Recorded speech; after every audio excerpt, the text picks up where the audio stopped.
Yo.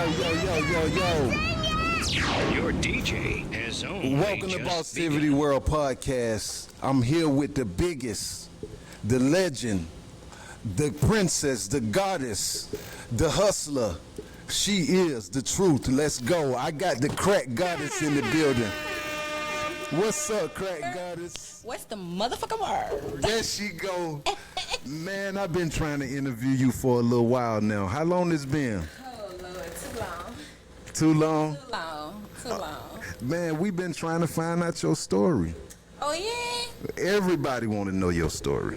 Okay, that's the bit. Where should I start? I want to know, first of all, where you from? Atlanta, Georgia. Born and raised. Born and motherfucking raised. Ready, baby. Okay. Gotta do it. And so where your spirit of hustle come from? I'm gonna say my mama and my daddy. I got mix of both. You know, I think it came from both sides of the family that made me 100% hustler. Okay. And ever since you've been into this lifestyle, what have you seen to inspire you to go further? Well, I seen the bottom. You know what I'm saying? And I feel like when you come from the bottom, you come from nothing, you make something out yourself. You know what I'm saying? Like, growing up, my mama, she always did for us, just always provided for us. We stayed in the projects, you know what I'm saying? We grew up Perry home, Capital home, University home, then eventually moved to Cascade type shit. But the whole time, I never seen the lights off. I never seen us being put out. I never seen roaches in our house. You know what I'm saying? So once I felt like I was grown, feeling myself, you know what I'm saying? Because me and my mom, we bumped heads growing up a little bit. You know, always the oldest child, you always going to bump head with mom dudes, especially when you feel like, goddamn, I want to go do me. I want to go do this. I want to go do that. You know what I'm saying? She's telling you, no. But your friends is outside. You know what I'm saying? So, you know, growing up, I was feeling myself a little bit. I might have messed around, got knocked up, hopped out the porch, and I just seen what it was like. You know what I'm saying? Like, starting from nothing.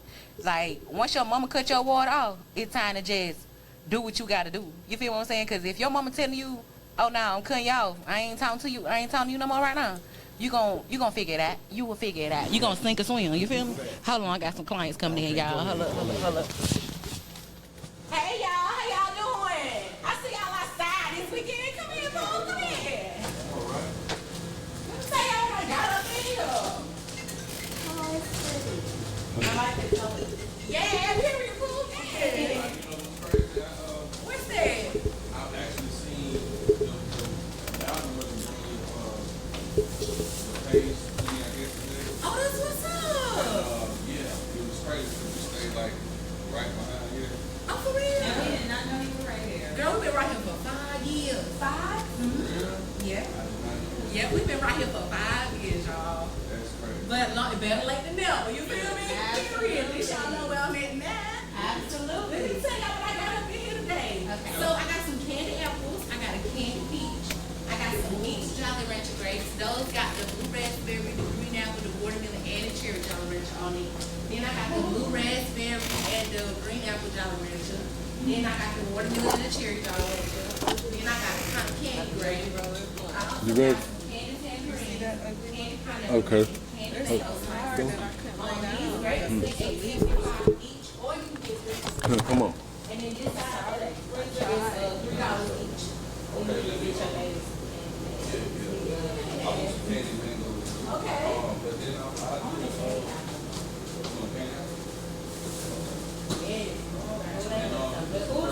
What's the flavor? Okay. They mix Jolly Rancher.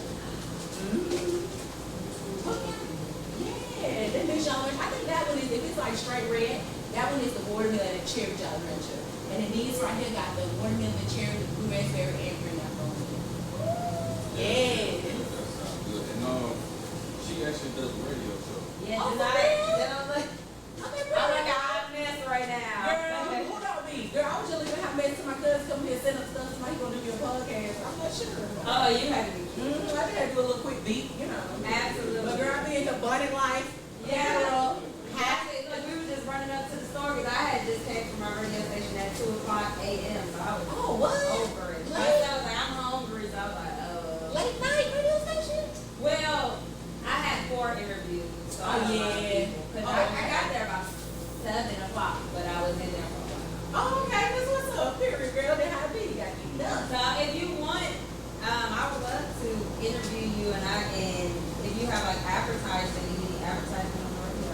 girl, I'm down for it, girl. Please interview me, period. Baby, I need one.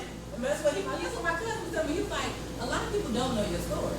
He was like, I'm need for you to put your story out. And this is different. It Because is. nobody else is doing this. Exactly. Like, you got people making them at home, but you don't have like a lot of, storefronts where people can come and get like different varieties. Right. And I want to come and do like a little video with my phone too for like part of when I have like your interview come out so they can see the store. Cause I like all the colors and how it look like it's like graffiti. I like Period. Cool. Thank you. so they can know the location too. 'Cause like I said, we have been over here for a long time. And they didn't even know it was here. And I had so many people that say that. They was like, I didn't know you was over here. I was like, This parking lot, this parking lot is so used to the same stores being over there. Yeah. Right. So, this parking lot is not, they close it off and you can't just cut up with this. Yeah. Parking lot. Cause the only reason we used to come over to this parking lot is the little print place. Yeah, We best print print. stuff off. Yeah. That's it. And what it is she blocked the parking lot off because of the street racer dudes. Yeah. They be Yeah, doing doing the the wheelies wheelies and all and that, stuff. yeah. And she don't like them at all. So she like, let me cut these parking lot. Yeah. I feel that that messes up her lot. It's crazy. My window just got broken into like 2 weeks ago. Yeah. On our rent. So it's like a string of it going on. Yeah. They jump it out. They'll ride. Yeah, I see. That's the Keep them back. I'm from the hood, so Exactly. I see, look, they knew not to come here when you was in here. Okay, Y'all listen. look at I it. ain't trying to go to jail. You see what I'm saying? You gonna sit for something. That's what I'm Before saying. you get off. Cause that's how I feel. I feel like luckily you didn't catch them. Cause they would have been laying right in there. Exactly. And I'll be still there in jail. That's crazy. Wait on my lawyer, man. Exactly. You got time, right? Yeah, I got tap. You just want the 2 mangoes? And the candy apple. Okay, the candy apple. Which one you want? This one? Yeah. Put the break down to 25. Okay, you want to try the mixed Jolly Rancher or the cotton candy, the blue raspberry green apple, or the watermelon cherry? I already got the water cherry, the candy apple. Yeah, so the blue ones again. Blue Blue raspberry. raspberry green apple. And then she got green apple, but then she also got cotton candy. Yeah, cotton candy. That's like one of them ones. Too. Look, she like cotton candy, girl. You know, listen, when I tell you that she been fall in love with the cotton candy drink, watch this. I know my son gonna do it too, and see, he gonna get addicted, and he's something else. He not the only one that he's spoiled. Daddy, you go get some little candy, especially because he loves mango, is one of his favorite fruits. Oh yeah, he don't have the time. I come up here all the time. Yeah. I ain't even know this was over here. I see these type of little people doing it on the street with the candy and stuff. Yeah. But then it just so happens you came up with it like. But you have got storefronts, because those people, they might be in the median, in the middle of the street. Oh, yeah. Because they do have a candy apple guy that be like right here. Yeah, I be seeing him right there. But he ain't there all the time. Yeah, So it's right. kind of like you're losing out on your service. You probably need to get a storefront too, because the little candy apple would be They be good. pretty decent too. Period. And he's selling, I think, for what? Oh, 5 for 20. oh, that ain't bad. $4 an apple, especially for a plain apple. That's pretty good. Yeah. And he'll have it with like the peach covering, the red apple, and the carrot. Well, no, not the carrot. It would be green, peach, and something. Yeah, he had some sugar too, right? They were pretty decent. Oh, that's what's up. Period. I might have Do you have a card? No, I don't. I don't. Oh yeah. Can we take? I'm gonna take your number down. Yes. And then, or in your Instagram too. Okay, Because period. I can see you some of my radio shows, so you can see. Oh yeah, boo. And I'm off on like Mondays and Tuesdays. Or Okay. when I close the store at 9 o'clock, I'll be free. Okay. That's what she do most of it.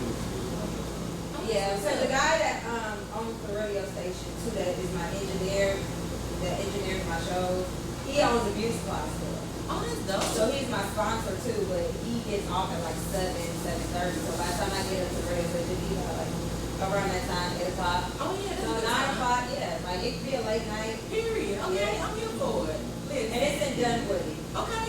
Yeah. Yeah, I'm trying. And shoot, actually we're gonna be starting to do some I know, so R&B she nights could on probably Wednesday. set up like as a visitor if you want. Because we have this place called Gillies that we're gonna start doing R&B night. It's like a bar. It was on the TV show Bar Rescue where we was getting like redone and replenished. and Oh, stuff. that's what's the up. remodel. And their food is really good. And the music, so we was gonna have a night up there. Oh, that's what's You could be up. like a vendor up there too. Okay, period. I'm gonna pop out as long as the store closed.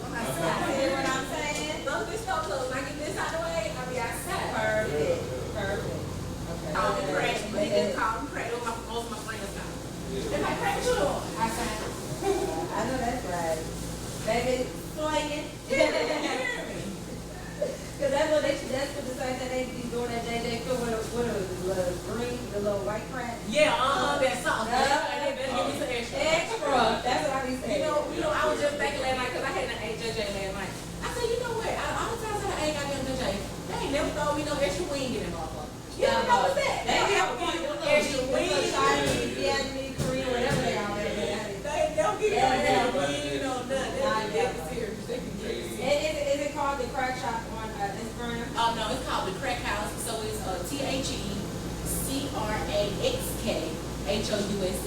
and it might be a little copycat right there, but you'll know the style from this logo right there. Okay. Yeah. Yeah, but that's what I seen. I seen a lot of people on there. I'm like, what's going on? Like, look, I ain't everybody. Yeah, that's my dog. Look back here, my dog. Yeah. He was there when I first started off. Because I used to sell my stuff at LaCour, at the LaCour nightclub, and he was working there too. And I met him there. Yeah. I think I found these streets. Yes, But you can't do both. Sometimes that shit beat your head. Sit right here trying to go get fresh fruit every day, make it. Then you gotta So you gotta do that every morning? every morning. And you by yourself? Now, when my brother got murdered, because what it was me and my brother business. We decided to, push it, get to celebrities and stuff like that. Like we had Offset, Cardi B, Ric Flair, just so many different celebs trying stuff. And we started passing it out in the community because we know them in the hood too. So we just started passing out in Atlanta. And then next thing you know, when I said crack with Randy, I had to quit my job at corporate America in FinTech. And I had quit and started working from home, doing my grade school time. And once I did that, I started just like having lines outside my apartment though. Like 200. Yeah, so you was like, I gotta get a stove. No, they forced me to get sold. They said, oh, you in violation of your lease. We evicted you. You got 60 days. And then after that, I was like, dang, they evicted me, so I gotta move. So boom, I had to figure out how to go move. I moved. And then I couldn't bring that traffic over there where I was at because it was Of course, more because of a you scale don't community. want I didn't want that to happen all over again. Right. So I ended up getting my license with the Georgia Department of Agriculture, and I started doing part pickups on 4 different sides of town. And I started from the furthest part on each side, brought it back into the city to bring me my money and stuff back from, the day or whatever. And I figured out what side of town spent the most money during that time. And it was this side of town. So that's why I put my store over here. And once I put my store over here, me and my brother, we'll get up every morning, go get the fresh fruit, wash it, clean it, dip it, and live, just have a good time, cracking up, laughing, everything, make everything. I don't know. Get it in the store, we had somebody running the store for us.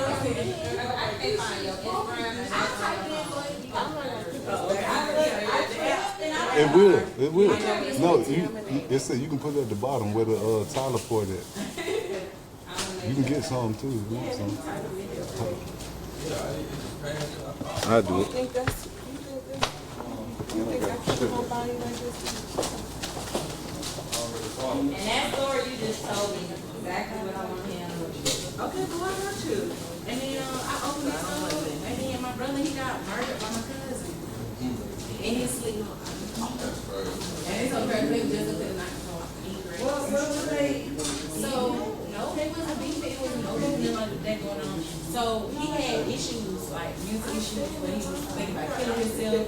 He was getting involved in the streets, like robbing people and doing stuff. And my brother had spent time in jail. Exactly. And my brother had spent time in jail and was pretty much just trying to, take him out the street. Because my mom was calling my brother like, I need you to talk to your cousin. You need to get together. So my brother kind of took him over here for about a week. Let him stay at his house, maybe eat with food and shit, going out. You know what I'm saying? Like taking him to get good food and kicking him and shit. And my brother 5'7". one morning and 5'7". he went right in there, killed my brother with him. Oh my goddamn gun. And killed my brother and I was asleep. I had a dream though. My brother came in my dream. He said, "Sis, I'm gone." And I said, "What the fuck you mean you gone?" I got my phone, my whole goddamn phone over here.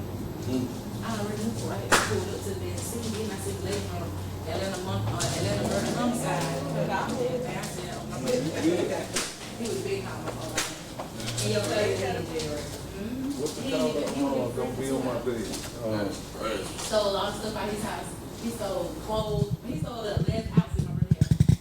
That's how bad it was. Like, he done really stole everything. He done stole the outfit, the car he had, the drugs, just little money and stuff like that. He just robbed pretty much. Damn, And what's so crazy? He was telling his mama that he felt like killing himself. But she ain't gonna be like that. and you gotta listen. When people speak out when it's dealing with mental illness, you can't play. And You cannot play. And that and like people that be on drugs. Because we had a friend named Dro, remember? And his brother got killed from his friend. His friend had took some shrooms and I guess he had a bad trip on him. Hallucinated. And then while he was laying out on the couch, shot him in the head. see, wait till you go to sleep. See, that shit that be crazy, huh? Crazy work, y'all. Yeah, just from some damn shrooms. Okay. crazy, man. I like what y'all doing, man. Appreciate that, bro. Definitely. Hey, man, did you follow me on guys- did you get YouTube, this man. stuff? Yeah, you already got it. Yeah. It's great.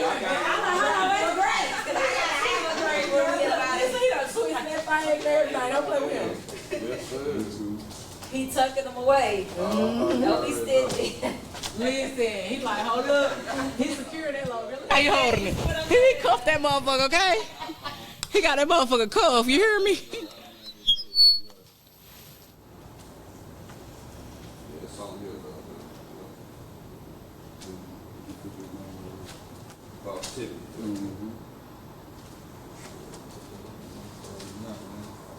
Subscribe too. Yeah, BOSSTI, like TI, Yeah. VI, and TI again.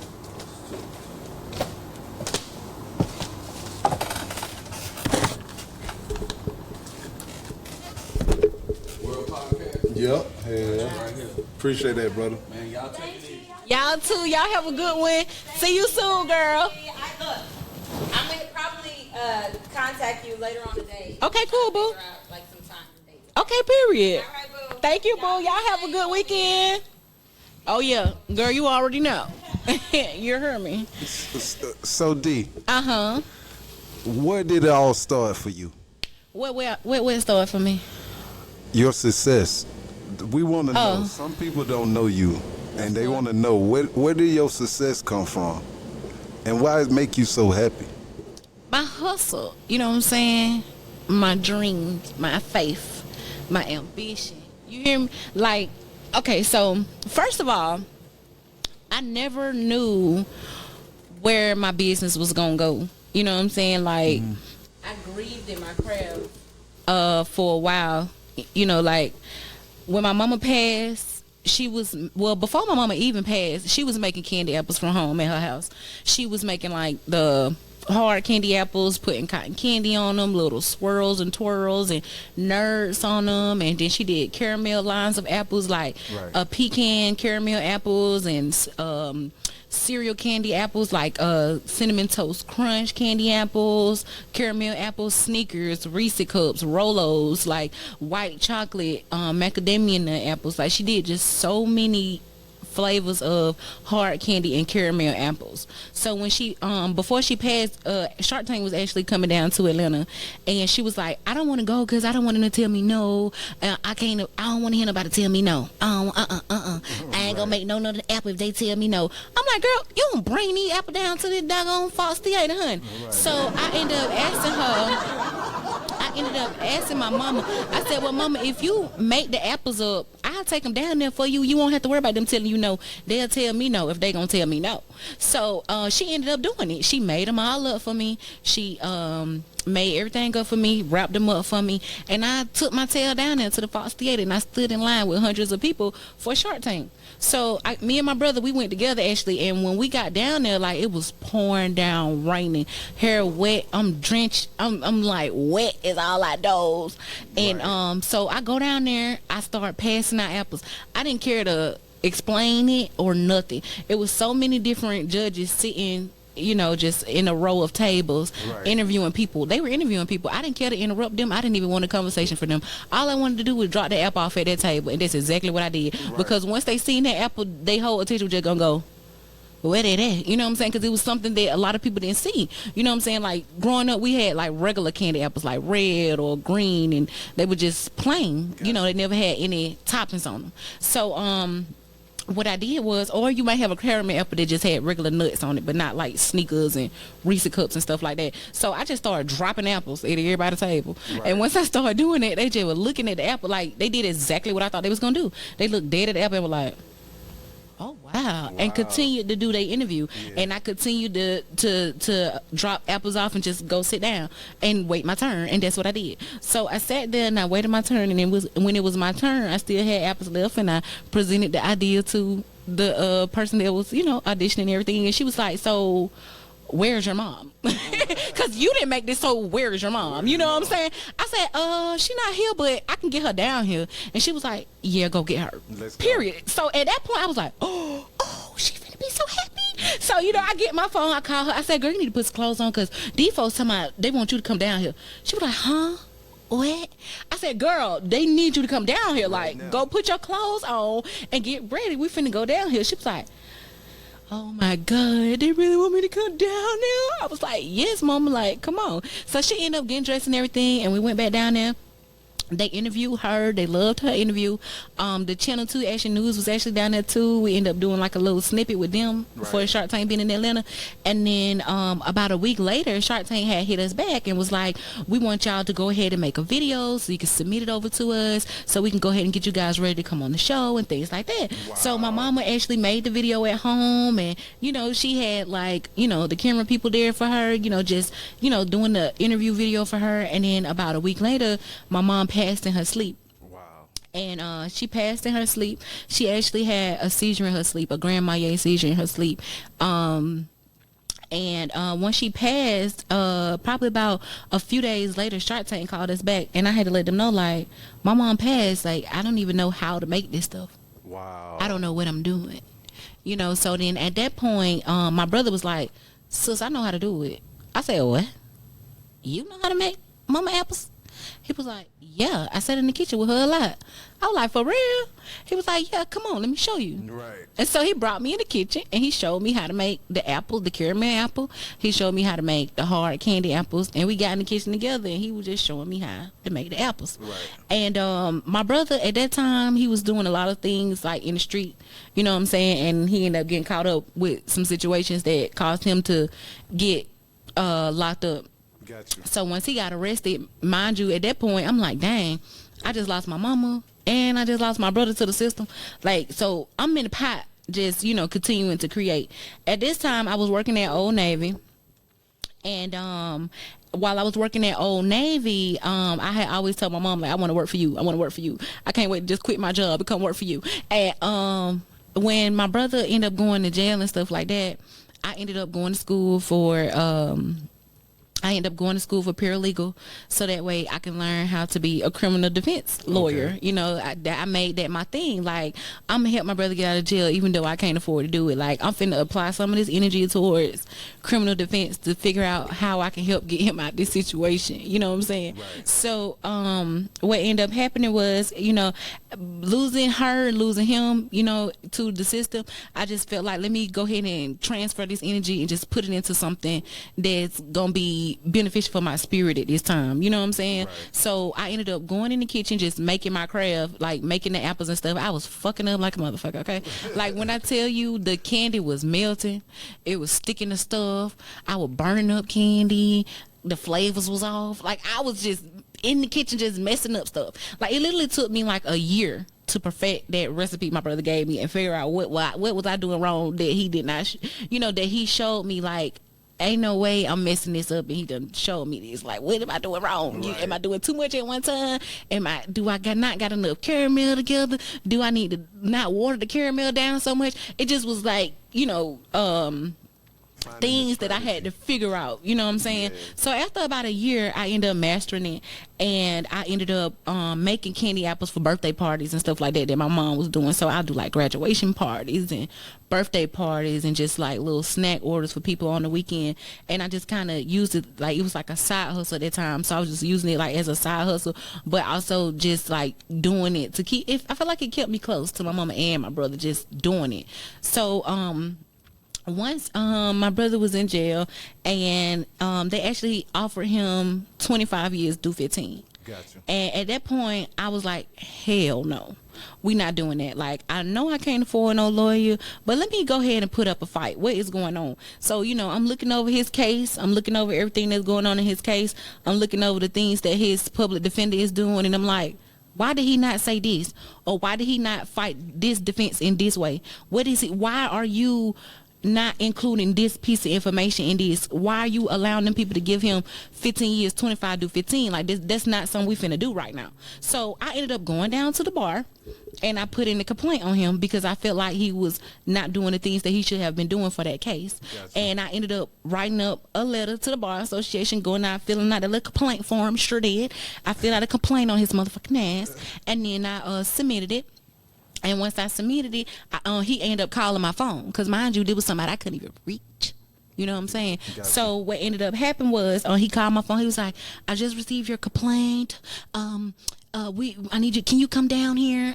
Of course I can. I've been waiting for this. I've been trying to reach you, you know. So I ended up going down there. I ended up meeting with him. He ended up fighting harder. You know, he ended up fighting harder. And then next thing I know, he said, you know what, we got an offer of 10 do 6. I said, well, look at that blessing. That's a long way from 25 to 15. I said, you know what, we can go for that. I said, he can sit down for about 6 years. I said, so he got to do about what? 60-70% of that time. That's cool. I said we'll settle for that, but we weren't going for no 25 to 15. I'm sorry, so we just weren't going for that. And so I was like, I know I couldn't afford no lawyer, but listen, I couldn't go for that, period. Gotcha. So my brother ended up doing his bid. You know what I'm saying? He was down the road, and I feel like I did every day with him, from the phone calls, from the letters, from the just putting money on the books. Like, it was at one point where I was sending him money, he was sending me the money back. I was like, how the hell you get some money? What the fuck you down there do? You know what I'm saying? Like, and we helped each other through whatever, you know what I'm saying? Like, cause even when he was down that road, like, I was on based on income, and this time I rent with him like $200 and some. So me making my apples and, you know, working at Old Navy and stuff like that, and, you know, my little school and things I was doing, like, I was able to, you know, stay afloat, help him out, you know what I'm saying? And then at times when I fell short on certain things, I'd be like, dang, I ain't got no butt fare for this. He'll send me butt fare. Like, how do I? Okay, well, thank you, brother man. You know what I'm saying? Right. And like, we just was always there for each other. And I feel like when he went to prison, we built like a even stronger bond than what we had just growing up, because we was always tight.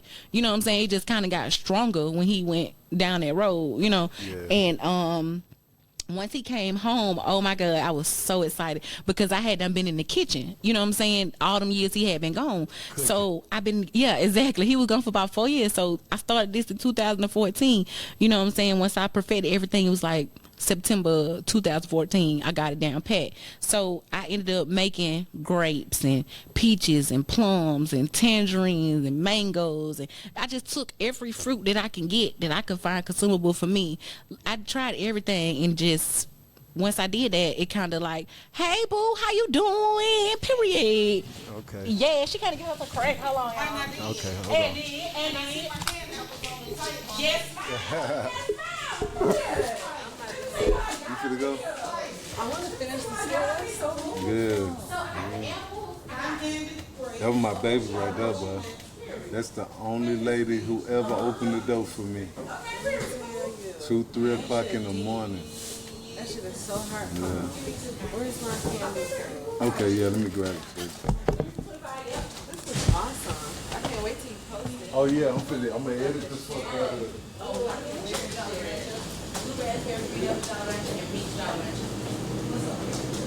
Tangerine, pineapple ring, and mango. Give me. Here, it's what we know what to do.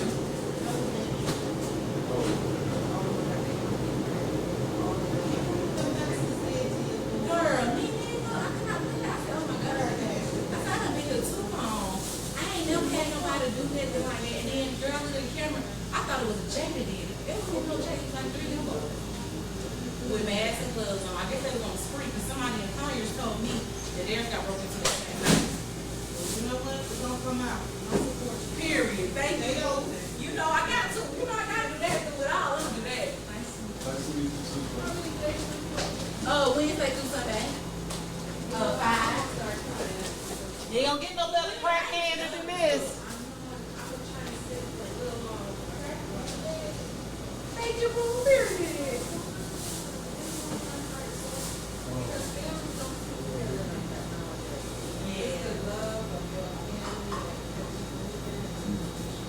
Hey, boo, how you doing?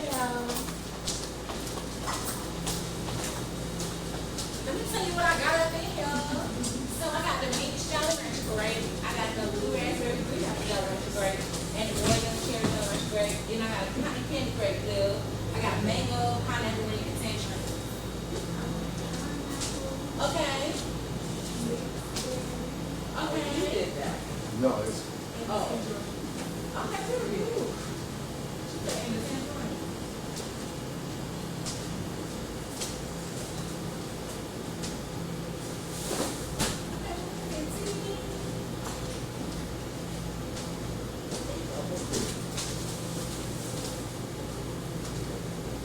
Got you good.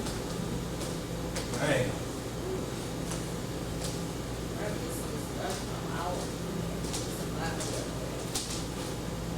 this chair ain't gonna break. It just move up. Thank you. You have a good week. I don't know about if you move it. Okay, I'm ready to. You talking about I know exactly what I was talking about. Look, I know exactly what I was talking about. Do you have children? No, ma'am.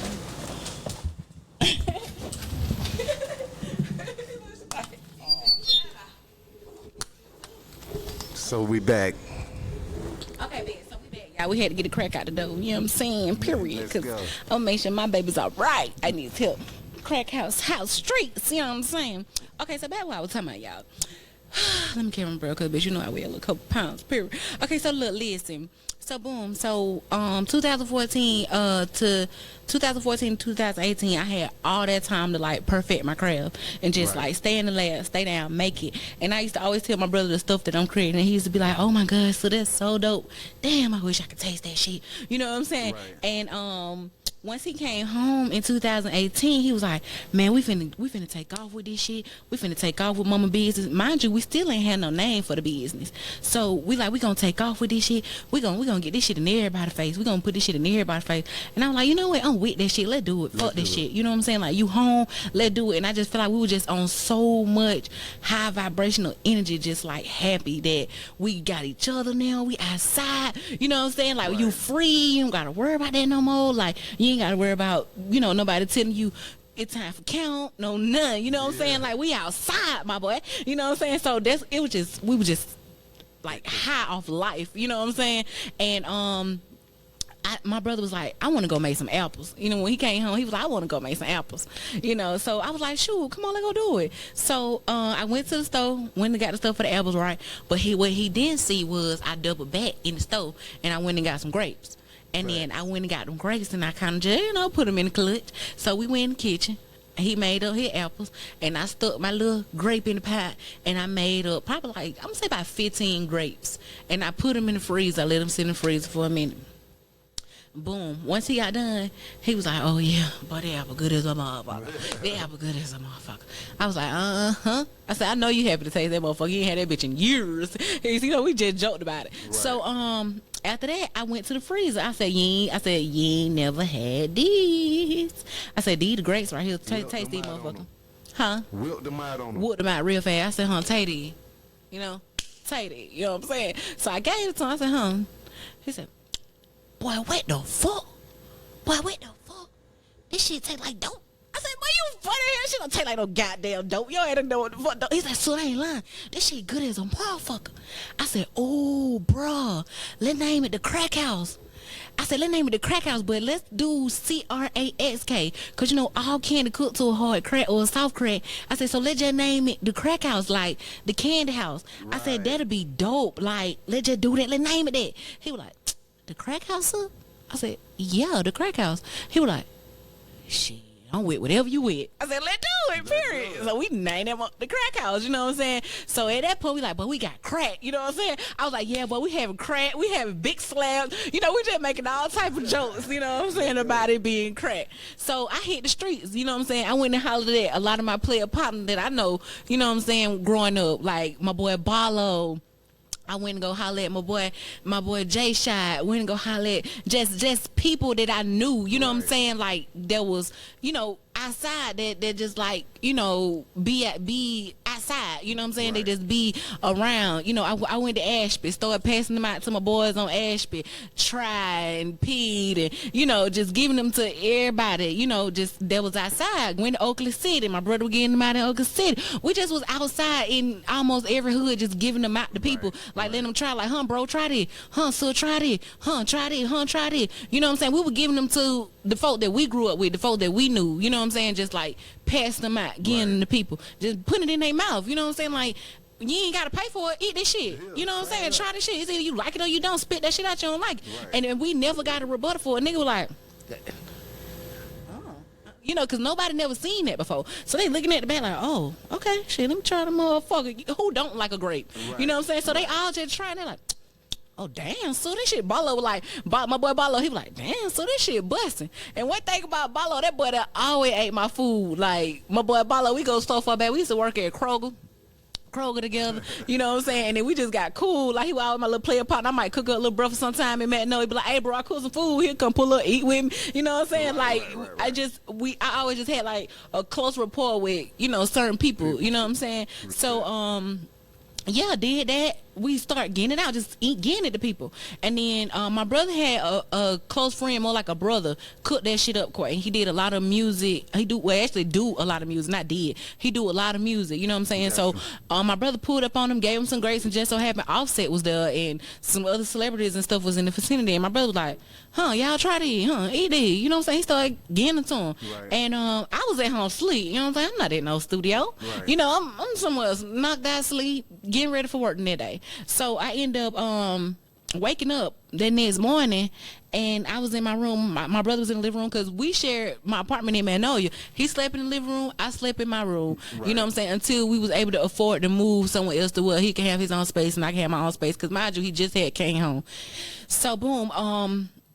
I woke up and I looked on Instagram. You know how you just get up in the morning, go in the bathroom, go use the bathroom, you got your phone in your hand and shit. I had my phone in my hand on the toilet and I look at my phone and said, what the fuck going on Instagram? I checked my DM, my brother done sent me a video. I said, what the hell did nigga done sent? I'm thinking it's some funny shit he done sent me, right? So I opened up the video, I see Offset holding the grape. I did like, yeah, these motherfucker buying.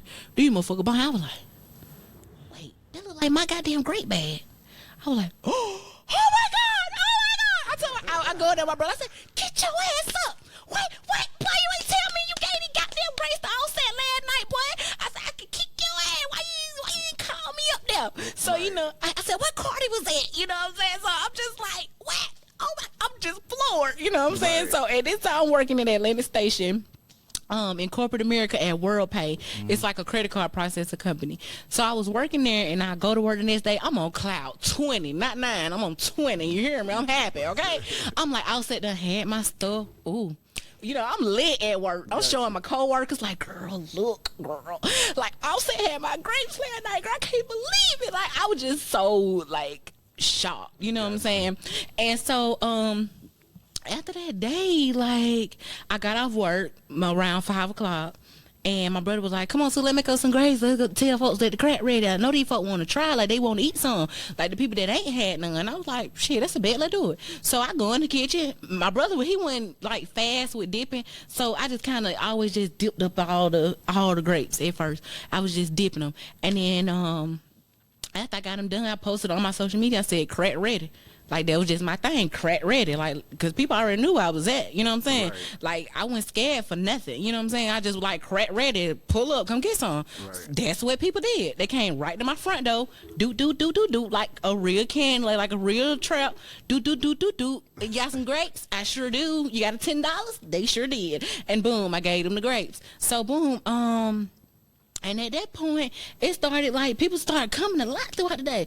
And I looked at my little money pot we had, and I was like, damn, this more than 120 that I made at the fucking job in a day. Like, what the fuck I'm working for? I said, what the fuck I'm working for these folk for if I can make this on my own in my own time? You know what I'm saying? And at that point, I said, you know what? I said, let me just, let me see how long this shit gonna last for before I quit my damn job. Let's just see what it's gonna do. So that next day, the next couple of days that I went by, people, they just pulling up, trying to grades, they trying to. And my brother might have messed around and gave them doggone grades to, it was another celebrity. I think Rick Flair had done got the grades. Then they done gave him he done gave them to somebody else. He just was giving them to folks, you know what I'm saying? Recording their reaction, giving them to celebrity. I said, bro, how the hell you get that close to the phone? What the fuck you got going on? You know, I started to wonder, like, boy, what the hell is you doing at nighttime? Like, making moves. Yeah, he made, like, all of the marketing moves, all of the, like pivotal moves for the crack house. You know what I'm saying? Like, that showed me that what you scared for? Like, hop out. Pop out. Like, I'm putting in this part of it. You just stay in the kitchen to make it. And that was our agreement. The agreement was I stay in the kitchen and make the crap, keep the customers on 10, make sure they got everything they want, and he was outside in the streets putting it in people's mouth, just making sure they tried it. You know what I'm saying? Exactly. If they heard of it or they didn't heard of it, he just, bro, try it. You know what I'm saying? He just was one of them. You know what I'm saying? So at that point, I just was like, oh my God, like, let me say crack ready today. So when I was off for the work on the weekend, I just post crack ready, and I be doing them folks start flooding coming to my door. It was a line. I said, What? I said, them folk lining the fuck up like I got some J, boy. What the hell going on? In the apartment? In the apartments, yes. Wow. So I'm like, these folk lining up like I got some Jordans or something. What the fuck is going on? I said, they must really want to try to eat grapes. So let me hurry this shit the fuck up. You know, so I'm in the pot, like, let me hurry this shit the fuck up. Make sure these folk can try to eat grapes. You know what I'm saying? So I was just always in the pot, just making sure they got what they needed. And the line just got longer. Like, right when I thought the line was done, oh, see, nah, ma'am, this thing cut around this here corner. You feel what I'm saying? I'm like, oh my God. And I stayed on the 3rd floor of my apartment. That's the top floor of the building. So when I walked out in Magnolia Park, I seen all them people over my back, and I'm like, oh my God. I didn't think about what was going to happen next. I went thinking about what's finna happen next week. I went thinking about what's finna happen goddamn in the next 5 minutes. I said, let me get these folk these stuff right now. Ain't no stop pad, go collect $200. Hey, listen, I need grapes. I made a grocery list. And said, this is what I need. And I got this stuff. I went in the lab, I just started making them. And at the time when I said, okay, CRAXK gone, I thought the customer was gonna leave, or the people outside were gonna leave. Oh, see, no ma'am. They're like, we're gonna wait right here till you get some more. I was like, can somebody go back to the grocery store? Mind you, all my friends at my house and stuff, because, you know, everybody just dealt with me, just kicking the pee, like my close friends and everything. And I'm like, oh my God, can somebody run to the store, get some more stuff? Because these folks, they not finna leave, they want to try to eat great. And I don't mind making them, just go get me the stuff. Right. So I went in there, you know, and I made up all this stuff and everything. And next thing I know, we started getting DMs from celebrities from the Crack House page. Like, celebrities that hit us up and say, hey, I want to try your grapes. Can you meet me somewhere? Like, or, you know, I come pick them up and, you know, skip your line and stuff like that. And I was like, well, nah, you can't skip my line, but what can happen is I can have somebody come and meet you, and you get them from my brother. So my brother will go, and he'll go and meet the celebs, or I'll go meet the celebs, and he hold down the pot, or I hold down the pot, because he'll hop in and out the pot and help me out, because it was just so many people that was waiting for us. And at that point, I said, you know what? Bump their job. I'm outside. I'm outside. I said, I'm finna do what I supposed to be doing anyway. I'm finna go ahead and push the business. I'm finna go ahead and stand on business. I'm finna make sure these people get their grapes, and I'm finna stay in their pot and stay down. And that's what I did. You know what I'm saying? And once I quit that job, it was the best feeling ever. You know what I'm saying? Just knowing that I don't have to count on nobody. I don't have to worry about nobody failing me but me. You know what I'm saying? And at that point, I felt like a faith, as small as a mustard seed, will take you a long way. You know what I'm saying? Absolutely. And I said, you know what? Let me go ahead and continue to get these people to eat grapes. That's all I'm finna focus on. Let me just get these people the grapes. So every day, this is how the line was. I wasn't thinking about getting a storefront. I wasn't thinking about licensing. I wasn't thinking about none of that. I'm just like, these folk want my food. Let me get them my food. That's you know what I'm saying? And as I went, police started pulling up. And I said, what is it? You know, I'm like, what does the police want? What the fuck they doing outside my shit? I'm gonna need them to get on about their business. And, you know, I said, let me go down here like I got some little sense. So I go down there and I said, excuse me, officer, is there a problem? And, you know, I was like, is there a problem? And he say, yeah, you got all these people lined up right here, and they are standing in the way of the building, and that's a fire hazard. Wow. I said, a fire hazard? I said, I ain't never heard of that before. I said, okay. I said, so what I need to do? He was like, just have them stand in line behind this little sidewalk on the end of your building and have it go towards the parking lot. Don't have them standing all right there in the halls of the apartment complex. I said, oh, I'm sorry about that. I said, well, I'm going to see if I can control it. I'm going to see if I can get, you know, somebody down here to kind of help. I said, so if I control that, y'all going to not come over here no more? You know, because that was my thing. Like, I don't need y'all to go on about y'all business. You know what I'm saying? Because I had clients, you know, I had different clients in my line. I don't want nobody like getting discouraged from standing in line because they see 12 outside. Like, can y'all go on about y'all business? You know, and he was just like, yeah, we'll leave, but we want some of them grapes. I said, what? I said, y'all want grapes? I said, you know what? Stay right here. I went right up there, so goddamn. The police wanted the grapes. I said, I stood my head right there. I ran my head right up them downstairs, grabbed them goddamn grapes, feeling so fast, and took them back to her. I said, here you go, officer.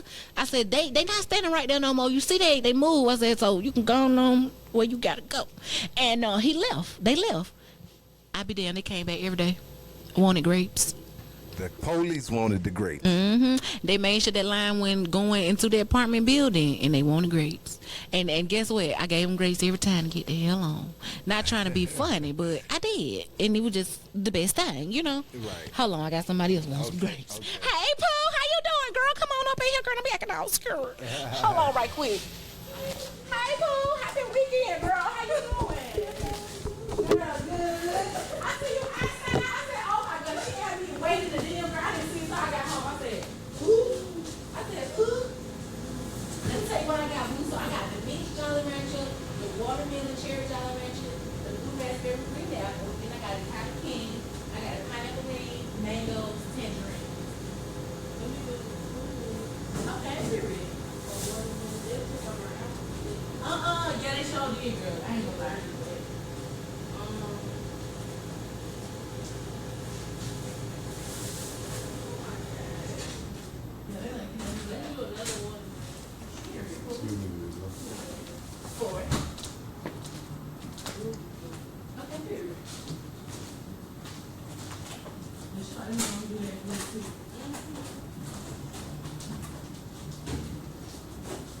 Hey, how you doing?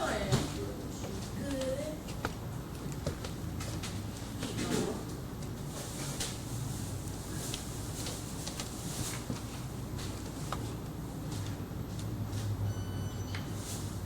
Thank you, boo. Have a good weekend. Hey, how you doing, my boy?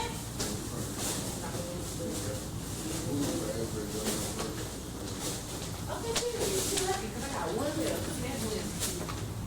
Have a nice day. Look at that blessing. Listen. This thing's gone, sir. Make us hit.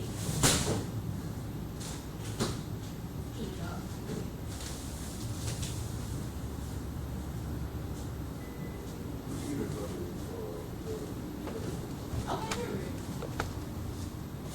Let me get another one of them. What that thing is big. Here you go. Oh, thank you. Have a good weekend. Period.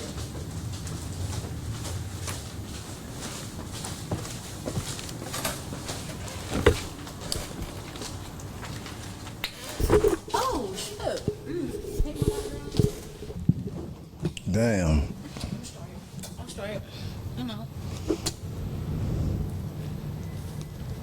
Okay, bet. I'm back, y'all. Okay, so boom. So the police were running crack, right? So I'm like, okay, bet. I said, so as long as I get them the grapes, they gonna go on about their business. And when they see that ain't nobody standing in a little fire lane, I had to go back and report that to the people that was in the crack house, like my brother and everybody. They were they couldn't wait. So they were like, so what they want? And, you know, I had to tell them what was going on. So after we had done got that under control, then we had a letter that came from the apartment complex, and they said, you are in violation of your lease. They was like, you are staying based on income, and you have not reported your new income that you're getting from your candy. And I said, what the fuck? I said, what the fuck these folks got going on? I said, you know what? I said, well, they is right, though, because I damn sure ain't saying anything about this new income, but I sure ain't think it was a thing, you know what I'm saying? So I was like, shit, fuck it, it's time to go, it's time to go. I said, let me see what day this thing say I got to be out of here. So the note was like, you have, I think it said I had 60 days from notice or whatever. Right. I said, well, I'm just finna trap this bitch the fuck out till I find me somewhere else to go. You know what I'm saying? So at that point, I continued to sell my grapes and stuff. And then during the time when it was time for me to go ahead and move out, I said, I'm not moving out just yet. I moved out, I did, but I still was there making my candy and stuff, but also thinking about how am I going to continue to move forward with me moving to a new place. Am I gonna have these people really pulling up to my new place, or how am I gonna do this? Like, what am I gonna do? So I ended up getting a storefront area that, you know, it was on Bankhead Highway. It was like a whole building, and I just knew it was gonna turn into, you know what I'm saying, the crack house. Right. So ended up getting this place and started remodeling everything. The thing had more damage than the actual property value. Right. Like it was so many things wrong, from the plumbing and the sewage and the lights and the electrical wiring and the HVAC. It was just so many things wrong. It was impossible to fix, especially with the amount of money that I had at the time. Like I wasn't never having like thousands of dollars at one time. You know what I'm saying? Like as I'm making the money, I'm spending it on new products, on bills, and you know what I'm saying, just making sure I'm able to, you know what I'm saying, get my customers the things that need to keep my stuff going. So I said, ain't no way in hell I can afford to pay all this money for this shit. I said, I'm gonna have to figure this shit the fuck out. So I ended up doing some research on food truck businesses, on storefront businesses, on just like prepackaged food business, and just figuring out how can you get your product to where you don't have to worry about it being an issue with licensing and stuff like that. So I found out about, you know, Safe Serve, and you know how you supposed to actually have Safe Serve certificate, you know, when you are over a food business, to make sure you're doing your stuff at the appropriate temperatures, the appropriate holding temperatures, the washing of the stuff, the sanitizing, and everything that you do in that kitchen. You know what I'm saying? Gotcha. So I ended up getting my Safe Serve. Got that Safe Serve, and then I also ended up doing some research on the Georgia Department of Agriculture, and I found out that people actually make products, and they make them in like a facility, like a shared kitchen facility, where you can go in there and just make your products and package your products and distribute them wherever you want them to go. Wow. So at that point I realized, okay, so I can literally go here, pay for rent to be here, make up all of my stuff, and then send it wherever I wanted to go. I said, okay, so if I can send it everywhere I want to go, that means I can have me a store and just send it to my store and sell it from my store, instead of me having a kitchen in my store that's gonna cost me more money to build on, and you know, just go ahead and just get my customers their stuff. You know what I'm saying? So at that point I said, okay, I know I need to get a store. I said, now I already had a location, and it was not in the best condition. You know what I'm saying? Was paying on it every month, and it wasn't even where it needed to be, and it costed me more than anything. You know what I'm saying? And the dude who property he didn't care to fix any of the stuff that was wrong with it. It just was it was not good. It was all bad. And it got to a point to where me and him was having issues where we was arguing, like verbally arguing with each other. Like it wasn't good. It wasn't good. So I said, before I go to jail, I'm just gonna leave this alone and move forward from that mistake. And I knew at that point, like whenever you're looking for a space, you're looking for a building, you need to have somebody come through and check everything before you even sign something, before you even start paying for something. You got to get this stuff checked. And this was nothing that I was thinking about, because mind you, I'm new to business, and all business owners don't know. You know what I'm saying? They learning as they go. Exactly. It's like a process. It's like something new. It's almost like going to school all over again, and you learning everything, you know. And mind you, I'm in the kitchen. I didn't give a damn about what the fuck, you know what I'm saying, a building consists of. I'm not thinking about that. I'm thinking about making sure my craft is on point. That was my concern, you know what I'm saying? So when I found out about all these licenses and stuff like that, I just was like, you know what, let me just go ahead and get this shared kitchen facility and get this stuff packaged. I said, now at this point, I'm not gonna want them to come to my house, so my best bet is going ahead and having them pick up at parks until I figure out what side of town is spending the most money. Gotcha. So at that time, next thing I did was I ended up doing part pickups, north, east, south, west, going out to the furthest part, bringing myself back in, and doing that every day until I figured out what side of town was spending the most money, for about 6 months to a year. Hey, boo, come in. Hold on, y'all. Okay.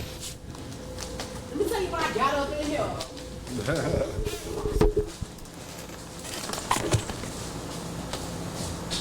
So I got some mixed Jolly Rancher grapes. That's the one I got. The blue raspberry, the green apple, the watermelon, and cherry Jolly Rancher. Then I got the blue raspberry, green apple Jolly Rancher grape. Then I got the watermelon and cherry Jolly Rancher grape. Then I got some cotton candy grapes. I also got some pineapple green, tangerine sauce. Okay, period. Let me find out. You know what you want. Like that. Let me say, go ahead and run me one of each of them things. Yeah. You sharing it all. He's like, I like your hair. I've been noticing you've been rocking that style. I love that. Yeah, that's fine. My sister put some in her head. I said, oh my God, you got real dreads?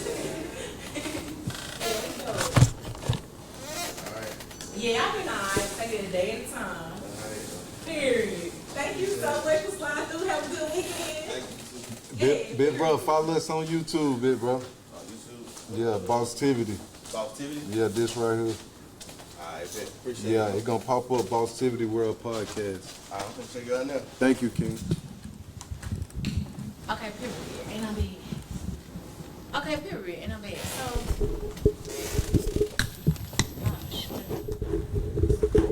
Okay, babe. So yeah. Okay, so okay, boom. So after me going like on each side of town, north, east, south, and west, just going to the furthest part out and bringing it back in, I realized what side of town was spending the most money for 6 months to a year, and that side of town is the side of town that I'm on right now. Right. And they spent the most money with me, like on those days, like rain, sleet, snow. They showed The the east most side love. showed the most love to me during that pivotal time in my crack house. Wow. You know what I'm saying? Because at one point I felt like, oh, I'm not gonna be able to keep up with this. I gotta go on all the sides. You know, I gotta make up all this stuff on all sides of town. And you know, it just got to a point to where I was just like, you know what? Let me just not focus on it being my business being reliant on one side of town or on this part, that part, that part. Like, let's just figure out what side spent the most money. And it was the east side. Like, they always spent money with me. You know what I'm saying? Like, whether it was people that was driving over there because it was closer, or, you know, for that time for they pickup or what.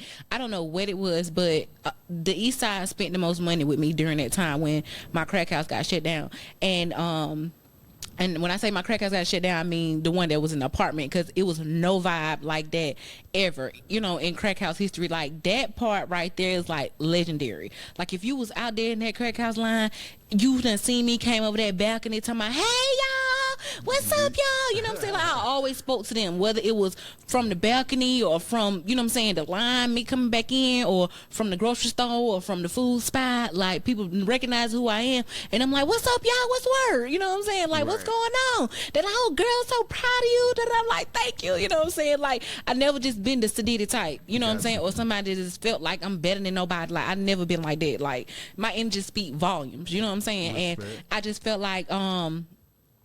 felt like no matter where I go, my client's gonna come. You know what I'm saying? So I said, okay, the east side spending the most money. I said, let me go find somewhere on the east side where I could put this store at. I don't want nowhere too loud. I don't want nowhere too on Front Street right now, because I'm still trying to figure out where I'm gonna go. You know what I'm saying? Like, it was on some figure it out stuff. You know what I'm saying? I just had to figure out, is it gonna work? Am I gonna be able to keep this store filled with stuff? Am I gonna be able to keep up with the flavors and the stuff that they want every day? You know what I'm saying? Because once I leave that kitchen and the products hit this store, it ain't no going back. For that day, you feel what I'm saying? Like, I gotta figure out what works. You know what I'm saying? So I did that, and once I found this location right here, it was reasonable. You know what I'm saying? It was at an affordable price. Me and my brother, you know, we just split everything down the middle, like all of the bills down the middle, to where he paid some, I paid some, so it was never so much stress on one person. And we both just kind of chipped in on it and made it happen. You know what I'm saying? So I got the store on this side of town, and I had my licensing and stuff together. I just stock the store up every day, get on my live while I'm in the kitchen, you know, making my stuff sometimes, and you know what I'm saying, just keeping the store filled every day. That was my only thing. Like, long as I wake up, fill my store up with product, I'm good. You know what I'm saying? And that's what I did every day. And I feel like it's dope. You know what I'm saying? It's dope. Like, being the business owner, waking up to, you know what I'm saying, you doing what you need to do for your business, doing what you want to do, actually caring about what you do, loving what you do, living in your dream that you've always wanted. Because even in the lab, when me and my brother was in the lab all the time, he would always tell me, sis, I want to go be a rapper. The crack house yours. Like, I don't want no crack house. I don't want to be making no damn candy the rest of my life. Like, that's what you want to do, not me. He wanted to rap. He wanted to go be a rapper. And I said, well, why the hell you ain't making no music? You know what I'm saying? And he was like, I don't know. I said, all right, that's a bit. So mind you, he told me the crack house mine, right? So we in the kitchen together, right? So I said, okay, he always in the kitchen with me, supporting my dreams, supporting mama dream and the things that I want to do. okay, I got some for his ass. So I ended up setting up an appointment at the studio. Sure the fuck did. I made my own appointment at the studio, didn't tell him nothing about it. So I made an appointment at the studio. I said, I need to get a session for 4 hours. I want to come in there and record some music, da-da-da-da-da. And I called, cook that shit up, Quay. I said, Quay, I need some beats, friend. I said, I need the fire shit. Give me some beats. You know what I'm saying? I called DMC Global, and I hit up DMCglobal.com and my boy Benji and just all of the beat makers that I knew. I just hit them up like, hey, send me some beats. Right. Mind you, this some shit I didn't even plan on taking serious. It just was to show him like you can do it. Right. So I ended up going in the studio. I laid about 4 songs, and I came home that night. I said, bro, what going on? I said, look, I got a surprise for you. I said, cut that Bluetooth off, because we all had little Bluetooth speakers and beats some shit. So I said, cut that Bluetooth off. I cut the Bluetooth on, and I connected it to my phone, and I played one of the songs I recorded. And he was like, boy, what the fuck? So, what? You went to the studio record? Why you ain't put me on the track? What? So you really hard though. And I'm like, okay, bet. You think so? I'm like, why gone? You know what I'm saying? So at that point he was like, come on, let's go back to the studio tomorrow. Let's go tomorrow. Like he would amp like to go to the studio tomorrow. You know what I'm saying? So I made another appointment with Mixed by.com in his studio at the station. I made another appointment with him and ended up going down to the studio. I go down there to the studio, and I said, .com. He said he won't in on the track. You know what I'm saying? I had PTG Straight Aim Boy get in there, record my brother. You know what I'm saying? Got him on the tracks I was on. .com mixed it up for me. Always did hit 5 mix and master on it for me, and he killed it. You know what I'm saying? And we dropped our first track, Dollars, together. Right. And it go hard. Still to this day, I be in the car vibing the Dollars. You know, so got him into doing his little rap thing, but he still helped me out in the kitchen. You know what I'm saying? Like he came in the kitchen, helped me out with the craft, and he gone on by his day. And I made everything on my end, got it stocked up in the stove. Boom, it was on. You know what I'm saying? Right. Like, and you know, during this time, I'm gonna say, during this time, fast forward to 2020. So during this time, COVID had just hit. So we opened November 2019. Okay. 2020 came around and COVID came out probably like around February, March. COVID came out, everybody was on lockdown at their house and stuff like that. But I still continued to make my products. You know what I'm saying? Right. And as long as I wasn't sick, I didn't care. You know what I'm saying? Because I was licensed. I had everything I need. None of my employees are sick. We got masks, gloves on, sanitizing stuff, making sure nobody gets sick. At one point, I had it to where we was not even dropping stuff off, but closing off the storefront door and just walking outside, giving them the stuff that they wanted. Right. So that way, nobody would even be in the same vicinity of each other, you know.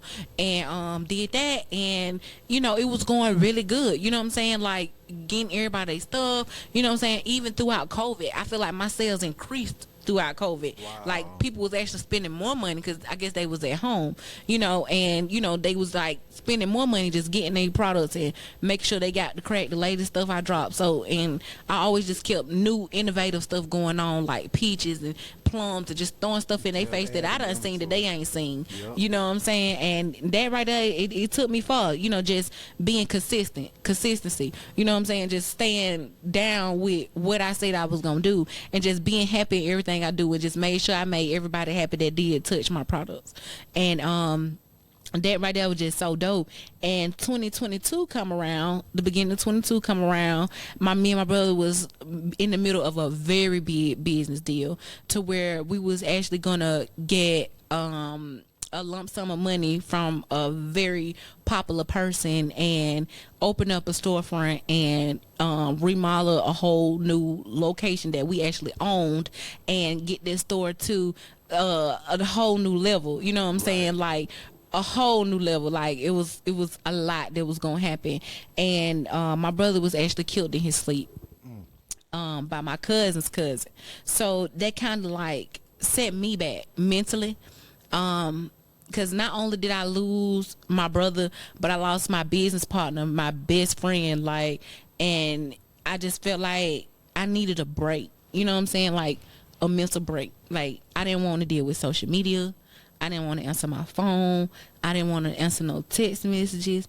I didn't want to be bothered with people for real. Like I kind of just like secluded myself off. You know what I'm saying? Like, right. And it wasn't on no on no shit to where I don't fuck with you on no shit like that, or I don't, you know what I'm saying, I don't fuck with people no more. It was just more some shit like I need some me time. Gotcha. You know what I'm saying? Like, let me figure me out. Like, let me figure out what I'm gonna do next when it come down. Hey boo, you can come on in, girl. Girl, you look cute. Don't play with you. Girl, you got that shit on. Period. You look so cute. Okay, boy, I got you. We live at the Crack House, y'all. Y'all stay tuned. We live at the Crack House, the first live podcast right here at the Crack House. Let's go. The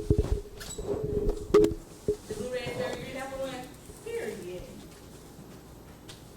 She like the blue raspberry. And then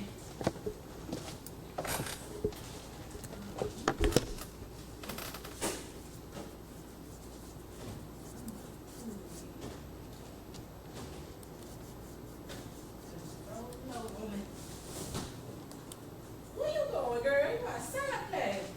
I just left my shop. For real, what you do? I have a identified Oh, for real? Oh, I'm gonna have to come on there one day. Where is it? Sunburst. Oh, it ain't far. That station stay right here. Ooh, girl, period. Let me take a picture and I'm gonna give that to you because I'm not gonna tell you no lie. I'm gonna put this in my They face. lost it. You hear me? So what I do is I get it in the car, I take a picture, and I give it back. Because that way it lasts longer on my phone. Period. That sounds dope. What days you do your classes? I'm open every day except Monday. Okay, period. Yeah. That sounds dope. So what kind of killers? Like any kind or? Yeah. So basically, you're going to choose your scent, Uh-huh. and you can choose up to 3 scents. Make your own candle. You can color, do a color candle, whatever. Oh, that sounds dope. Girl, I'm gonna have to come up there with me and the girls. Yes, That sounds like a good little date night for us. Okay, girl, don't worry about it. I'm gonna be in touch.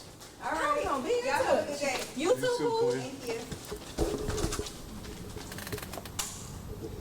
We back. Okay, y'all, we back. We got the crack out the door. Okay, so look, listen, y'all. So boom. So at that time I just felt like I needed a mental break. You know what I'm saying? Like I didn't care for social media. I didn't care for just being out a lot. I didn't care for none of that. And it was just more so because I was just trying to adapt.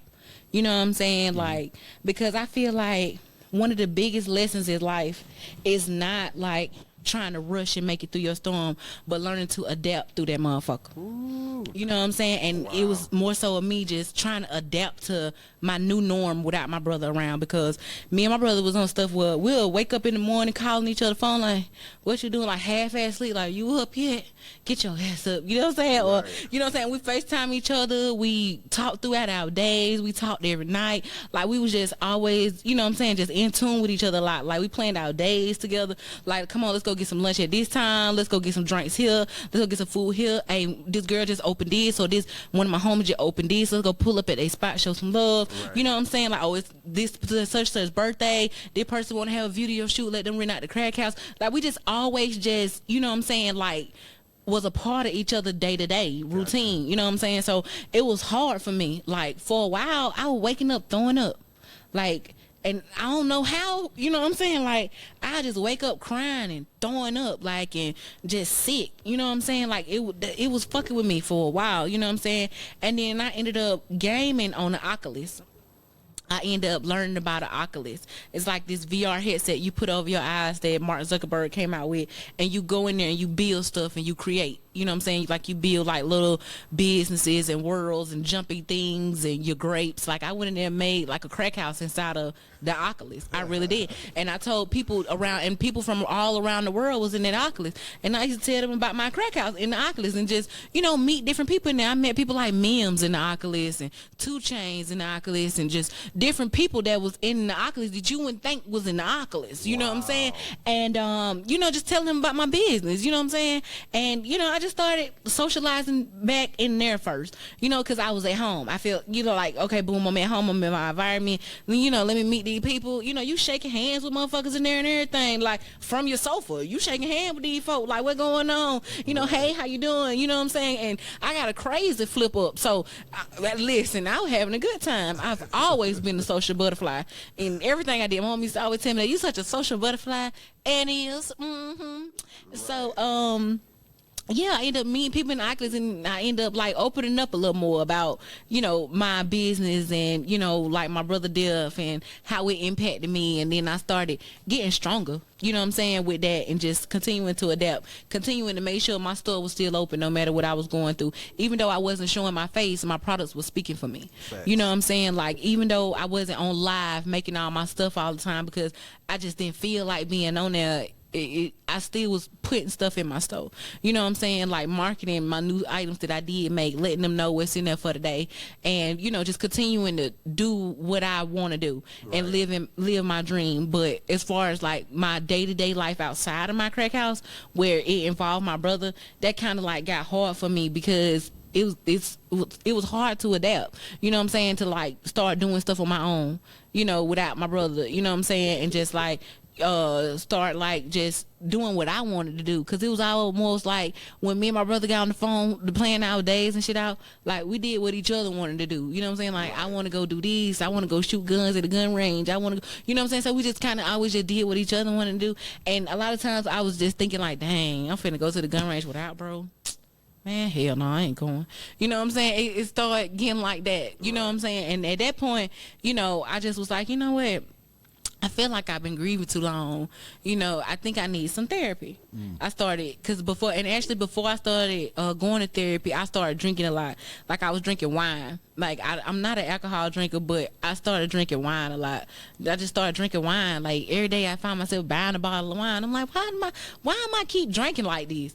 You know what I'm saying? And I just feel like I'm grieving. I'm still grieving. Why am I still grieving? Like, because even when my mom passed, I was able to let go and just grieve in my craft and just like continue to make my products and stuff. But I feel like when my brother passed, it was a longer process. Gotcha. A longer process for me. And I feel like that was more so because we were just so heavily involved in each other's day to day, and we had so many plans for the business. And then I had the business, because sometimes I just come in this crack house and just bust out crying, you know what I'm saying, like just feeling like I'm alone in what I did, you know what I'm saying. And even now I'm trying to fight back some tears, but you know that just was like a hard pill for me, you know. So I ended up going to therapy, and once I got to therapy, they actually let me know like, hey, you are going through prolonged grief disorder. Like, you've been grieving too long. Like, and I actually started going to therapy once a week. You know what I'm saying? Until I ended up getting to where I am now. And now I'm better. You know what I'm saying? I'm able to look forward with a strong mind and say, okay, this is what I want to do for myself. These are the goals and plans I'm setting for this business. These are the things that I don't want to do. These are things that I do want to do. Because at the end of the day, me and my brother, we discussed all type of topics. You know, before people actually started making candy online, like the grapes and stuff online, like at home themselves, I told my brother, I said, I want to make the crack on live and show people how to make this stuff at home. And he was like, hell no, you better not show these folk mama recipe. Hell no, fuck that. They'll figure it out. Hell no, don't show them shit. He said, do you see McDonald's in there showing them folk how to make their burgers? Do you see Krispy Kreme online showing you how to make their donuts? Why would you show somebody how to make your stuff? And I was like, bro, you is doing too much. I don't have to show them all. Hey, I could just show them, you know what I'm saying, the basics. He was like, nope, don't do it. And I was like, all right, bet. So I never did it. Gotcha. And that's something that I never do, because even though my brother not here physically, he here spiritually. Right. You know what I'm saying? And why would I let him down if I promised him I wouldn't? You know what I'm saying? I wouldn't do that. Wouldn't show nobody how to do that. I said, okay, bet. I'm never going to do that. So I might do everything else outside of that. You know what I'm saying? Exactly. Ain't no giving that up. You feel what I'm saying? Or the sauce on how I do what I do. Yeah, so people figure it out. People figure it out on their own. You know what I'm saying? And I never been no hater to where I say, oh, I'm mad because you done made some grapes. Oh, I'm mad because you done made some grapes. No. What I didn't like was the fact that I was mad that people were using my name. crack grapes. I created crack grapes. You know what I'm saying? Like, that's my name. That's a part of the crack house. That's my trademark brand, crack grapes. So how is it that I got crack grapes and you got them too? The devil is a lie. You got what you made, and I got crack grapes. You got whatever grapes them is, not no crack grapes. You know what I'm saying? Like, and even when it came down to other people that made grapes that wasn't crack grapes, I'll try their stuff any day. You feel what I'm saying? Yeah. Like, I was in LaCora one night, and there was a girl in there. She had some grapes. You think I told her, no, I don't want your grape because I make grape. I created that grape. No, I did not. I said, girl, hell yeah, give me some. I gave her some money. You know what I'm saying? Bought the grapes from her. I ate the grape. These are actually pretty good. You know what I'm saying? Like, just trying her grapes out. You know what I'm saying? Like, it never hurts a person to support somebody. Gotcha. You know what I'm saying? No matter what it is. Like, you can have a clothing brand or hell, a podcast, you know what I'm saying? And you paving the way for somebody that may not know what they want to do with their life. Exactly. Or may not know, like, you know, if that's a calling that they may want to pursue, or, you know, they may be discouraged on what they doing, and you trying their stuff or even supporting their stuff in the least amount of way, you know, sharing their stuff or liking their posts or whatever, that's supporting the person, and it actually gives a person confidence in whatever they plan on doing. Absolutely. Whether it's temporary or for a long time. That little bit go a long way. So at the end of the day, I never been no hater, because it's 1,000 brands of bread on the bread aisle. Right now, we go to the grocery store right here. You feel me? But none of them got the same name. If you see Nature's Own and you see Sara Lee, everybody's name ain't Sara Lee on the shelf now. Ooh. So why is it that you stealing my name, girl? I'm gonna need you to pipe down, cause this ain't that and that ain't this. You feel me? And it's no shade, no tea. You know what I'm saying? It's just real. Like, why you have to steal my name? Like, why you gotta use my name to do what you're doing? You don't have to do that. You can continue to do what you're doing and use your own name and be just as great.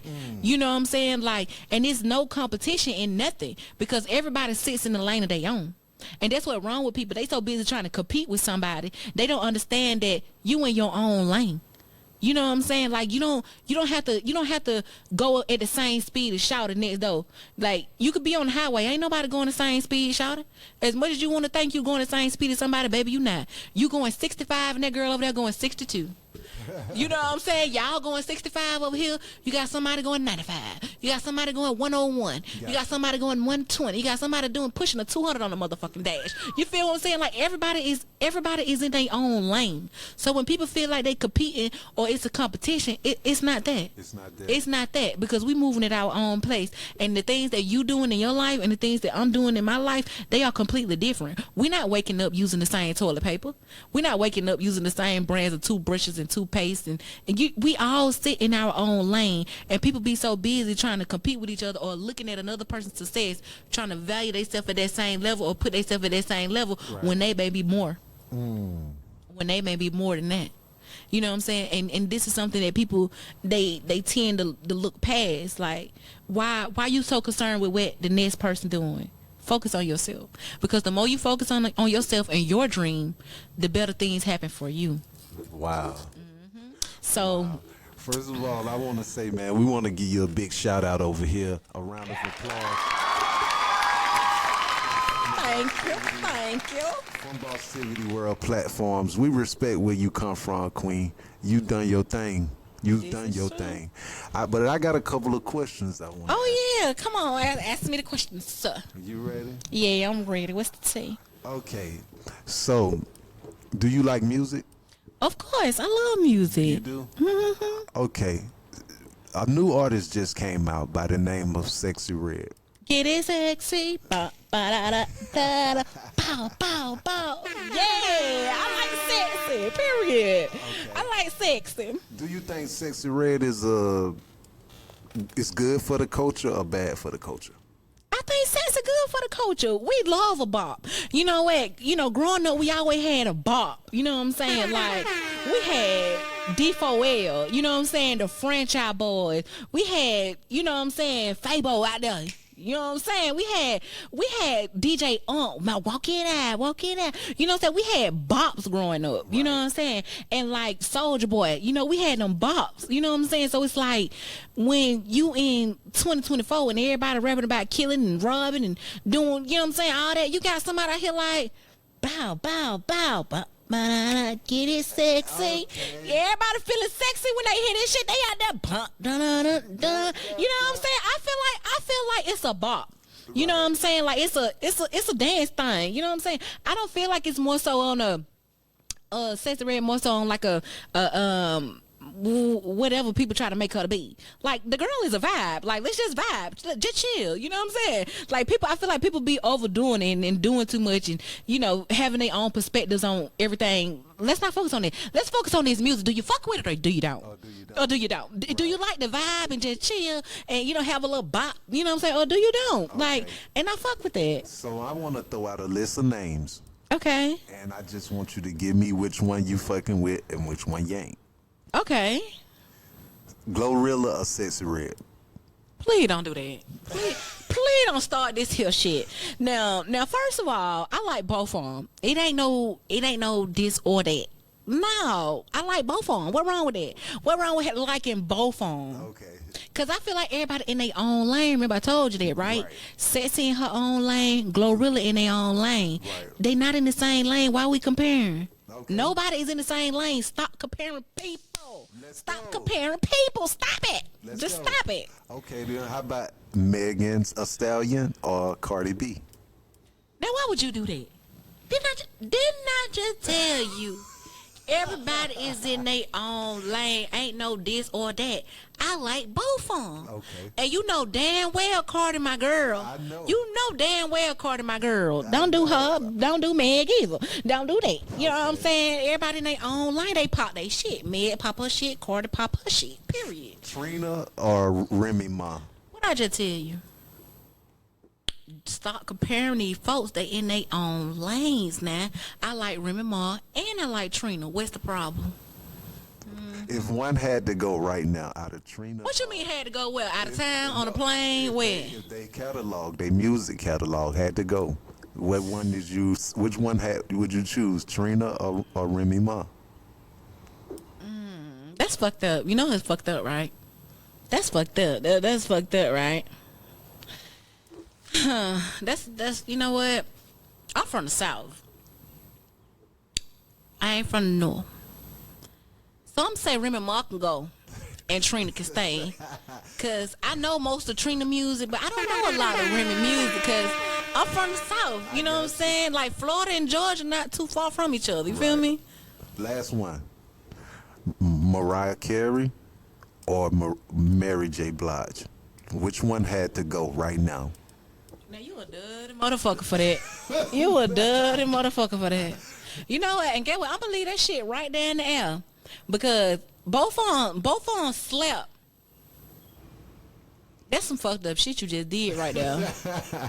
Cause all the time I was loving you, and then you got that Merry Christmas song that make all the millions every year. God damn, why would you do that? Right. See, that's some dirty shit you just did right there. Oh Lord. They gotta go. But the memories live on forever, though, right? Yeah. Okay, so Mary J. Blige or Mariah Carey? That's messed up. That's messed up. Mary gonna stay. Her and them boots. Fuck you talking about. Hey y'all, how y'all doing? I see y'all outside this weekend. We live at the Crack House. Thank y'all so much for tuning in. We is live. I got some peach jelly ranch grapes, some raspberry jelly ranch grapes, and some watermelon cherry jelly ranch grapes. Okay, which one you want to try? Let me do the mixed berry. Yeah, that's the best option because you get the best of both worlds that way. Yeah. What's that on that side? Tangerines and pineapple rings. Ooh. Yeah. Okay, period. Peach jelly, mango. Let's get two of these. Wow, that's a lot of stacks.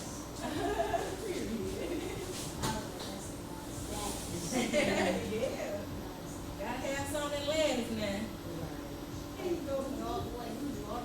Where y'all come from? Where y'all come from? We was going downtown to the Juneteenth festival. Oh, Park, but ain't no parking.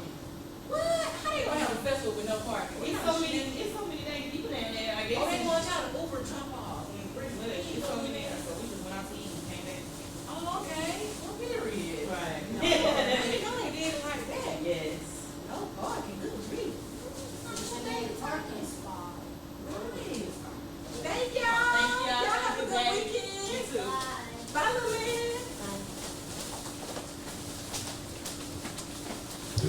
What you call it?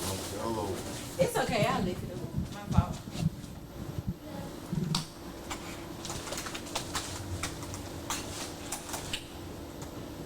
Okay, y'all, we back. Period. Now you done with your little comparison questions and shit, cause you a dirty motherfucker for that. I just want to let you know, having me choose between Trina and Remy and Mary J. Blige and Mariah Carey, the nerve. Of course. So recently, Bun B had his house broken into, and his wife was there, and he had to defend the person.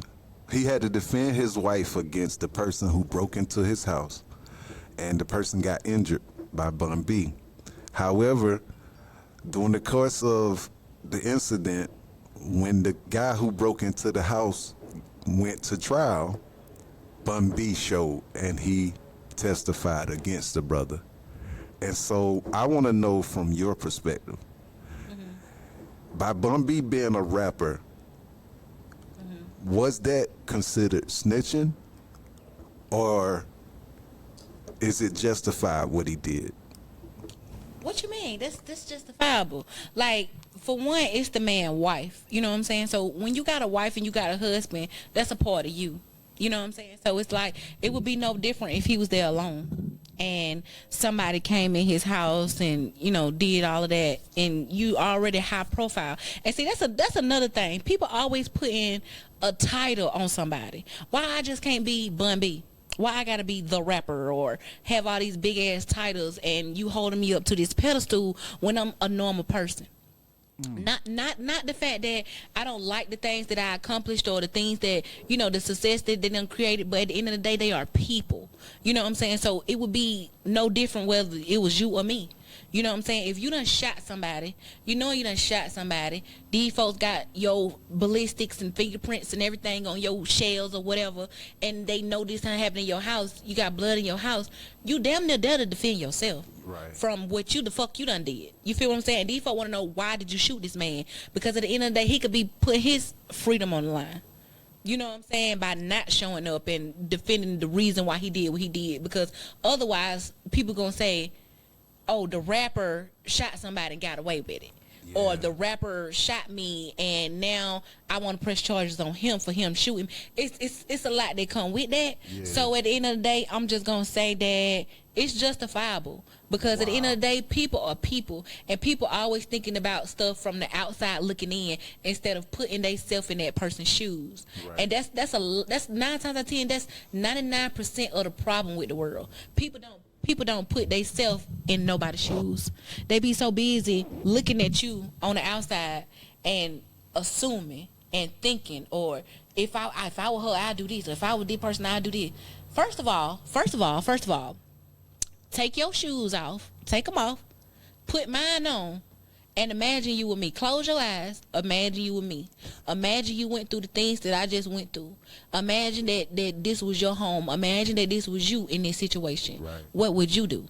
You know what I'm saying? Even when you have disagreements with people or arguments with people, you know, it's always a argument because people don't understand perspective.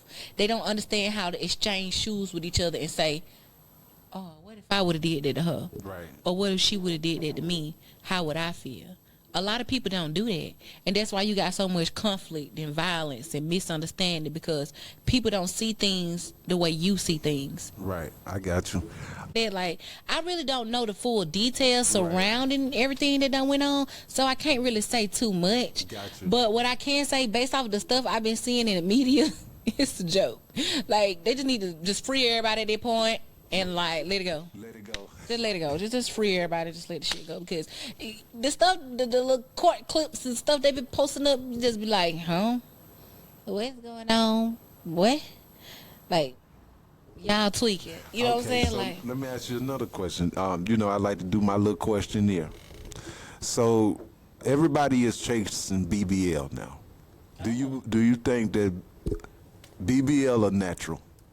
For me, it's natural, apparently. Okay. You see what I'm saying? Because, I done had a couple dollars. I could have got me a BBL, a little gastric sleeve, whatever, but it's different strokes for different folks. You know what I'm saying? And whatever make them feel good as a person. Gotcha. Like me as a person, I feel like I'd rather lose my weight naturally for me. You know what I'm saying? Because I'm scary. Some people not scary. I'm scared of surgery. I'm scared of knives. I'm scared of people sticking shit down my throat for a gaseous balloon and shit. Like, I'm too scary. You give me amnesia to go to sleep. You somebody, you gonna give me some medicine and go to sleep while you do what? And I'm wake up in pain or what? I'm too scared for shit like that. Yeah. You know what I'm saying? And when I say scary, I mean scary as in making alterations to my body. You know what I'm saying? And me being okay afterwards. You know what I'm saying? Because not only do I think about what I'm going to look like once the surgery done, I'm thinking about how this may impact my life 50 years from now. Because I want to live to be at least 100. That's my goal, right. To live to be 100. You know what I'm saying? Like, I want to hit an even 100 in my life. And I feel as though it's not enough research out there on BBLs and gastric sleeves and these different surgeries that they coming out with from people that done had them years ago and they done made it to see 100. And I feel like making certain alterations on your body, for me, may not be something that I'm into because I don't know the scientific research behind it, or if people will have problems later on in life, or will your booty sit up a little different, later on in life, or will it get to drooping and coming down my thighs and shit. I don't know, and this is not enough research in the papers on this stuff to say, oh, okay, this lady 100 years old, she had a BBL 50 years ago and she's still alive. You know what I'm saying? Or you know what I'm saying? And her body still look fine and shit like that. Because as we get older, our body get older too, our skin get older too, our teeth get older, our eyes get older, everything on you get older. Right. So is them titties that I paid for to sit up, is they gonna continue to sit up when I get 100 years old? You know what I'm saying? Or is they gonna droop down and look like two balls at the end? I don't know, and that's not something that I care to figure out. You know what I'm saying? So okay, then. So Kay's Jewel or Tiffany? Huh? You want him to take you to Kay's Jeweler or Tiffany? Tiffany. You want him to take you to Benihana's or the Cheesecake Factory? I don't go Benihana and the Cheesecake Factory the fuck out. But I'll take Benihana any day. I love that young sauce. Fuck that Cheesecake Factory. Ain't shit good but the cheesecake. Right. Ain't shit good but the cheesecake. I ain't gonna lie. The other food on the menu, shit, I can get that anywhere. Right. So, have you been watching the reality shows lately? Nah, I'm not too big on like reality shows and shit like that. What do you think about Jocelyn Hernandez? What you mean? What about her? Jocelyn, the one used to mess with Stevie J. I feel like Jocelyn came a long way from where she started. Right. And I think she had a hit, Do It Like It's Your B-Day. Do it like it's your B-Day. Right. You know what I'm saying? And yeah. Jocelyn just went viral for beating up somebody again. Oh, I'm not surprised about that. Jocelyn stayed getting fight with somebody. I do remember that from when I was watching reality shows. Jocelyn stayed fight some. So I ain't even surprised about that. So right now, who is your who music is in your dashboard right now? Huncho. So you fucking with Huncho? Yeah, I love Huncho. What is your favorite song? Water. What is this shit called? Water Park. I think it called Water Park. Right. Whenever I'm fucking in bed, we be fucking forever. Oh yeah, I'm telling you, don't wanna do shit better than me. Okay. She leave me. Not that. Yeah, I fucking with Huncho right now. Okay. I ain't gonna lie. That's who in my dashboard. I'm gonna say Huncho because I'm playing at least about 5 to 7 Huncho songs on repeat right now. Glorilla just dropped some new shit I'm fucking with. Cardi just dropped some new shit. JT just dropped some new shit. I'm fucking with those. Hold on right quick. Y'all got somebody for some cream. Hey, boo. How you doing? I see you outside. Period. Let me tell you what I got up here.